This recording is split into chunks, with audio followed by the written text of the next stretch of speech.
सोच रहा हूँ इस बार मटर लगाऊं। पर 2 साल पहले जब मटर लगाई थी तब पता है ना क्या हुआ था। हाँ याद है, आधी मटर खराब हो गई थी, लेकिन तब तो उसमें कीड़ा लग गया था ना। इस बार मैं ध्यान रखूंगा। ठीक है, और फिर करोगे क्या इतनी सारी मटर का? मटर पुलाव बनाएंगे और भरपेट क्या, जी भर खाएंगे और क्या। राम की बात सुनकर उसकी पत्नी नंदिनी भी हंस दी। सर्दी का मौसम आने वाला था, तो इस बार राम ने तय किया कि वो अपने खेतों में मटर लगाएगा। उसने बड़ी मेहनत से खेत को तैयार किया और मटर के बीज भी बो दिए। कुछ दिनों बाद पहले पौधे आए और फिर उन पर हरी हरी मटर लगनी भी शुरू हो गई। हर गुजरते दिन के साथ अपनी भरी पूरी फसल को देखकर राम फूला नहीं समा रहा था।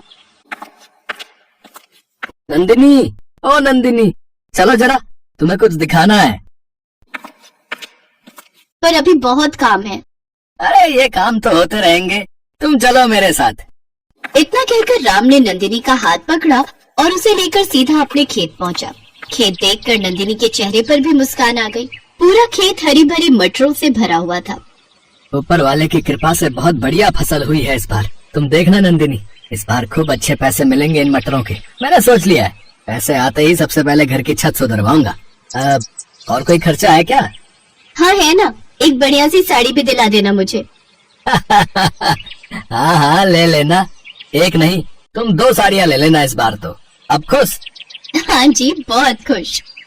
मटर की बढ़िया फसल देखकर दोनों पति पत्नी सपने संजोने लगे। दूसरी तरफ पूरे गांव में भी ये खबर फैल चुकी थी कि इस बार राम की फसल बहुत बढ़िया हुई है। और फिर एक दिन राम के घर के बाहर एक चमचमाती कार आकर रुकी और कार से उतरा इलाके का विधायक राम अवतार सिंह। अरे विधायक जी, आप राम राम। राम राम भाई, कैसे हो? ऊपर वाले की कृपा है विधायक जी। कृपा तो वाकई बहुत हुई है तुम पर। मैंने सुना है इस बार तुम्हारी मटर की फसल बहुत अच्छी हुई है। हाँ विधायक जी, सब भगवान की दया है। तो क्या सोचा है, किसे बेचोगे अपनी मटर? अभी तो कुछ ऐसा सोचा नहीं है विधायक जी, जहाँ सही दाम मिल जाएगा वहीं दे दूंगा। अरे तो हम काहे के लिए हैं, हमको दे दो अपनी सारी मटर। हम पूरे 15 रुपए देंगे तुम्हें 1 किलो के। पर शहर में तो इस बार 25 से 30 रुपए किलो बिक रही है मटर। देखो राम, मटर है, गेहूं नहीं, जो कई महीने संभाल लोगे। 2 दिन बाद सूखने लगेगी सारी की सारी। मेरे पास स्टोरेज की सुविधा है, मैं तुम्हारी सारी मटर खरीद लूंगा हाथों हाथ। ठीक है विधायक जी, मैं आपको शाम तक बताता हूँ। राम को दुविधा में छोड़कर विधायक वहाँ से चला गया और फिर उसके जाने के बाद क्या करूँ नंदिनी, कुछ समझ नहीं आ रहा। ये विधायक हम गरीब किसानों का हमेशा फायदा उठाता है। हमसे कम पैसों में फसल खरीदकर शहर में ऊंचे दामों पर बेचता है। मेरी मानो तो आपको कुछ और लोगों से भी बात करनी चाहिए। इतना आसान नहीं है नंदिनी। रामावतार की मर्जी के बगैर कोई व्यापारी मेरी मटर नहीं लेगा। उससे कोई बैर नहीं लेना चाहता, और मुझे डर इस बात का है कि अगर सारी मटर यहीं सड़ गई तो 1 पैसा नहीं मिलेगा। हाँ, अच्छा तो फिर क्या कर सकते हैं? विधायक जी की नजर हमारी फसल पर है, तो बेचनी तो उसे ही पड़ेगी। अच्छा सुनो, अब खाने में क्या बनाया है? गर्मा गर्म मटर पुलाव है जी। अरे वाह, तो जल्दी से ले आओ फिर, बड़ी भूख लगी है। पिछली बार राम ने अपने खेत में धान बोए थे और उस बार भी उसकी फसल अच्छी हुई थी, तो घर में चावलों की कमी नहीं थी। और जब इस बार मटर आई तो नंदिनी ने सबसे पहले मटर पुलाव बनाकर ही राम को खिलाया, क्योंकि मटर पुलाव राम को बेहद पसंद भी था। जब राम और नंदिनी खाना खा रहे थे तभी उन्हें बाहर से शोर सुनाई दिया। लोगों के चीखने चिल्लाने की आवाजें आ रही थी। दोनों ने फौरन बाहर निकलकर देखा तो पूरा गांव जल रहा था। आग बहुत बढ़ चुकी थी, लगभग सारे घर जल रहे थे। बस एक राम का घर सुरक्षित था, क्योंकि वो उसके खेत के किनारे ही था और बाकी के घरों से दूर था। राम खाना छोड़कर फौरन लोगों की मदद के लिए दौड़ा। काफी देर बाद आग तो बुझा ली गई, लेकिन गाँव के सारे घर जलकर राख हो चुके थे। सारा सामान, सारा राशन, सब कुछ राख बन चुका था। हिम्मत रखिए आप सब, हम सब मिलकर कुछ ना कुछ जरूर कर लेंगे। एक काम करते हैं, विधायक जी के पास चलते हैं, उनसे मदद मांगते हैं। हाँ ठीक कह रहे हो, चलो चलते हैं। पूरा गांव रामावतार विधायक के पास पहुंचा। गांव के लोगों ने विधायक से अपनी परेशानी बताई तो विधायक ने उन सबको धुतकार दिया। चलो अब क्या बस यही काम रह गया है? लापरवाही करो तुम, आग लगाओ तुम, और भरपाई करूं मैं, मतलब कि सरकार। गांव के लोगों को विधायक पर गुस्सा आ रहा था, पर वो मजबूर थे और मुंह लटकाकर वहां से जाने लगे। तभी विधायक ने राम को आवाज लगाई। अरे राम, यहाँ आओ, इनका चक्कर छोड़ो। तुम्हारी फसल तो ठीक है ना? हाँ जी, मेरी फसल तो बिल्कुल सुरक्षित है। हाँ तो एक काम करो, 16 रुपए ले लेना भाई, लेकिन अब जल्दी सौदा पक्का करो और सारी मटर यहाँ पहुँचाओ, समझे? विधायक जी माफ करो, लेकिन मैं आपसे कोई सौदा नहीं करना चाहता। अच्छा, तो क्या करेगा मटर का? है किसी और को मैं तुझे बेचने नहीं दूंगा। मैं चाहे तालाब में डाल दूं, पर आपको नहीं दूंगा अपनी मटर। राम अवतार ने मजबूर गांव वालों की मदद नहीं की। इस बात से राम बहुत नाराज था। उसने विधायक से सौदा करने से साफ इनकार कर दिया। फिर घर लौटते हुए उसने गांव के कई बच्चों को भूख से रोते बिलखते देखा और फिर, नंदिनी, घर में कितना चावल है? काफी है, वैसे क्यों पूछ रहे हो? हमारे पास मटर की कोई कमी नहीं है। तुम एक काम करो, मैं कुछ लोगों को साथ लेकर एक बड़ा चूल्हा बनाता हूँ और तुम गाँव की औरतों के साथ मटर पुलाव बनाने की तैयारी करो, सबके लिए। जब तक मेरे घर में मटर और चावल का एक भी दाना है, मेरे गाँव का कोई बच्चा भूख से नहीं रोएगा। लेकिन फिर हम लोग? अपने बारे में बाद में सोचेंगे नंदिनी, फिलहाल गाँव के बारे में सोचना है। नंदिनी ने इसके बाद कुछ नहीं कहा और खाना बनाने की तैयारी शुरू कर दी। अगले कुछ दिनों तक नंदिनी की रसोई में ढेर सारा मटर पुलाव पकता रहा और गांव के लोगों की भूख मिटाता रहा। पूरा गांव राम और नंदिनी को दुआएं दे रहा था। लेकिन फिर धीरे धीरे राम के घर चावल और मटर खत्म होने लगे और राम और नंदिनी सोच में पड़ने लगे। तभी एक दोपहर को कुछ ऐसा हुआ जिसकी उम्मीद किसी को नहीं थी। अरे मुख्यमंत्री साहब, आप मुझ गरीब के घर। राम राम साहब। अरे नंदिनी, ओह साहब, आप अंदर आइए। नहीं, यहाँ बैठिए साहब। अरे बस करो भाई, तुम पहले ही बहुत कुछ कर चुके हो। यहाँ जो कुछ हुआ उसके बारे में मुझे सब पता चल चुका है, लेकिन अब किसी को परेशान होने की जरूरत नहीं है। मैंने आदेश दे दिए, कलेक्टर साहब सारी व्यवस्था कर देंगे। बहुत बहुत शुक्रिया साहब, अब तो कुछ नहीं चाहिए। हमें चाहिए तुम्हारे जैसे उम्मीदवार जो सच्चे दिल से जनता की सेवा करे। यहाँ के विधायक की सारी पोल पट्टी खुल चुकी है और इस बार के चुनाव में तुम्हें इस इलाके से टिकट देना चाहता हूँ, ताकि यहाँ सही मायने में विकास हो सके। सीएम साहब की बात सुनते ही गांव के लोग सीएम साहब और राम की जय के नारे लगाने लगे। सीएम भी समझ चुके थे कि अब राम को विधायक बनने से कोई नहीं रोक सकता, क्योंकि जनता राम के साथ थी।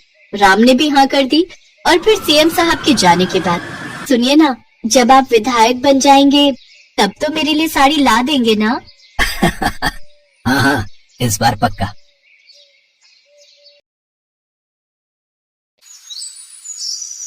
कड़ाके वाली ठंड में ब्रजेश जंगल में कांपते हुए लकड़ियां काट रहा था कि तभी तेज आंधी तूफान चलने लगा और एक बड़ा पेड़ ब्रजेश के ऊपर आ गिरा, जिसके नीचे दबकर ब्रजेश की रीढ़ की हड्डी टूट गई और उसकी मौत हो गई। अपने पीछे वो पत्नी सविता और 2 बेटियां मालिनी और सानवी को छोड़ गया। लेकिन कुछ दिन बाद ही ज्यादा चिंता करने के कारण सविता का ब्लड प्रेशर हाई हो गया, जिस कारण उसके सर की नस फट गई और उसकी भी मौत हो गई। मालिनी और सानवी पर तो जैसे दुखों का पहाड़ ही टूट पड़ा। वो दोनों बहनें अनाथ हो गई। सानवी ने अपनी बड़ी बहन मालिनी से कहा, दीदी अब हमारा क्या होगा? बिना माँ बाबा के हम कैसे रहेंगे? तू चिंता मत कर छोटी, मैं हूँ ना, हम दोनों ही एक दूसरे का सहारा बनेंगे। ऐसे ही कुछ दिन बीत गए। बाहर ठंड बढ़ती जा रही थी। वो दोनों बहनें अपनी झोपड़ी में बैठी रहती। उन दोनों बहनों का जैसे तैसे खाने का गुजारा चल रहा था।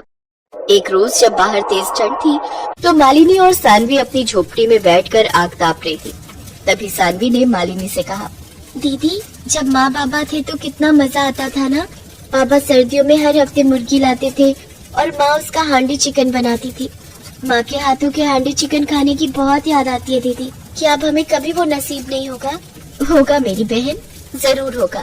वो जंगल वाले अंकल ने कहा था ना कि सरकार बाबा की मौत का कुछ मुआवजा हमें देगी। चल उनसे मिलकर आते हैं।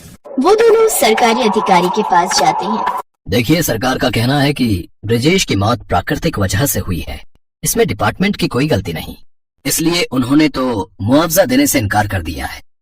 लेकिन तुम लोगों की हालत देखकर हम स्टाफ के लोगों ने मिलकर कुछ पैसा इकट्ठा किया है। अब ये लो 30,000 रुपए। हम सिर्फ तुम्हारी इतनी ही मदद कर सकते हैं। वो दोनों 30,000 रुपए लेकर घर आ गई, लेकिन उस रात मालिनी को बिल्कुल भी नींद नहीं आई। वो रात भर सोचती रही, ये पैसे एक न एक दिन तो खत्म हो जाएंगे, लेकिन उसके बाद हमारा गुजारा कैसे चलेगा? सोचते सोचते कब उसकी आंख लग गई उसे पता ही नहीं चला। फिर अगले दिन मालिनी बाजार से थोड़ा चिकन ले आई और जिस हांडी में उसकी माँ चिकन बनाती थी उस मिट्टी की हांडी में वो चिकन बनाने लगी। उस दिन उन दोनों ने कई दिनों बाद पेट भर कर खाना खाया। अरे वाह दीदी, आपके हाथों में तो बिल्कुल माँ के हाथों जैसा स्वाद है। बल्कि सच कहूँ तो इसमें तो माँ की बनी चिकन हांडी से भी बढ़कर स्वाद आ रहा है। वाह वाह, इस ठंड में तो आज चिकन हांडी खाने का मजा ही आ गया। काश तुम्हारी हांडी चिकन की दुकान होती तो मैं दिन में कई बार खाती। उसकी ये बात सुनकर मालिनी को एक आइडिया आया और उसने जरूरी सामान खरीदा। फिर ठेला लगाकर हांडी चिकन बेचने लग गई। आइए आइए, स्वादिष्ट हांडी चिकन खाइए। अरे वाह बच्चों, तुमने भी काम शुरू कर दिया। बढ़िया है बढ़िया है। वैसे कितने की है ये प्लेट? हाँ काका, घर चलाने के लिए कुछ तो करना ही पड़ेगा ना। 40 रुपए का है हांडी चिकन, लगा दूं? हाँ हाँ जरूर जरूर। वाह भाई वाह, क्या बात है, क्या स्वाद है इसमें। ऐसे दोनों बहनें भरी ठंड में सारा दिन खड़े रहकर हांडी चिकन बनाती। उनकी कमाई थोड़ी बहुत हो ही जाया करती। ऐसे ही एक रोज उनके ठेले पर एक आदमी आया। उसने जब उनके हांडी चिकन का स्वाद चखा तो उसने दोनों बहनों को अपने होटल में हांडी चिकन बनाने के लिए कहा। मेरे होटल में ये हांडी चिकन बनाओगी तो इसके मैं तुम दोनों को अच्छे दाम दूंगा। ये सुनकर दोनों बहनें बहुत खुश हुई और वो उसके होटल में काम करने लगी, जहाँ उन्हें अच्छे खासे पैसे मिलने लगे। फिर धीरे धीरे पैसे जमा करके उन्होंने खुद का ही रेस्टोरेंट खोल ली, जहाँ उन्हें और भी अच्छी कमाई होने लगी और अब दोनों बहनों की गरीबी पूरी तरह दूर हो गई।